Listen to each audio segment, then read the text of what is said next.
नमस्कार, स्वागत है आपका एनके न्यूज में और मैं भाविका माथुर स्वागत करती हूं आपका। आइए रुक करते हैं आज की खास खबरों की ओर। जनपद संभल की चंदौसी में सेवा बहाल की मांग करते हुए संविदा विद्युत कर्मी हड़ताल पर बैठी। आपको बता दें कि पूरा मामला जनपद संभल की चंदौसी कोतवाली क्षेत्र के फुव्वारा चौक का है, जहां पर विद्युत विभाग में संविदा पर तैनात रही महिला कर्मी मंजू अपनी मांगों को लेकर भूख हड़ताल पर बैठ गई। उन्होंने आरोप लगाते हुए कहा कि उनकी सेवा बिना किसी पूर्व सूचना के समाप्त कर दी गई, साथ ही न उनका ईपीएफ भुगतान किया गया। रिपोर्ट शनि यादव, संभल। क्या नाम है? मेरा नाम मंजू है।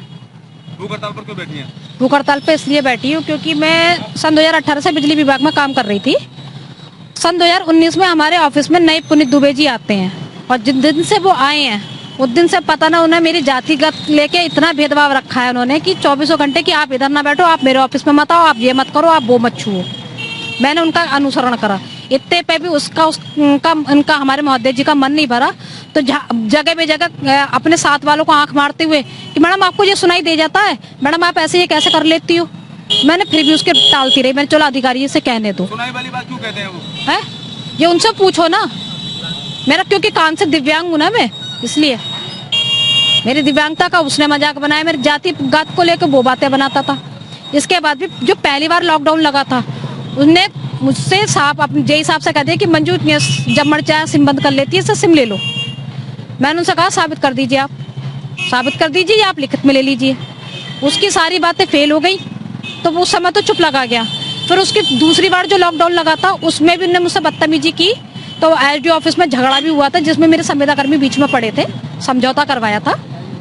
जब उसके हो जाने के बाद अब जब नई कंपनी आई तो उसने अपनी भड़ास निकालने के लिए संविदा जो हमारे नया कंपनी का सुपरवाइजर था भरत कुमार, उससे साठगांठ कर ली। सुपरवाइजर की 5 फरवरी को मेरे पर रिकॉर्डिंग भी है। उन्होंने मुझे ये तो बताया कि मुझे कहाँ काम करती हूँ, क्या करती हूँ, वो मिलना चाहता। उसने नहीं बताया, मुझे निकाल दिया।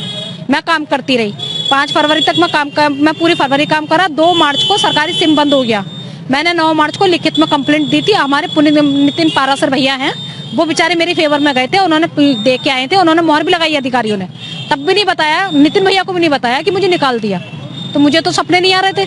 फिर जब हमारे संविदा कर्मियों ने जो नए पुराने कर्मचारी हैं नई कंपनी को जो अपना डाटा देने गए थे तो मुझसे कहा कि बहन जी आप हमें दे दो, हम आपका डाटा आपका दे देंगे।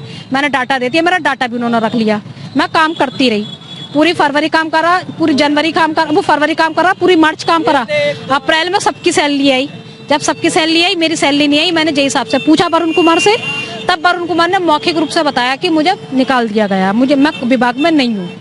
तब मैंने 14 अप्रैल को हमारे बाबा भीम साहब का अम्बेडकर जी था, मैं उस दिन भी भूख हड़ताल पे बैठी थी, जिसकी आपने खुद ही बाइट ली थी और अखबार में भी मेरी निकली थी।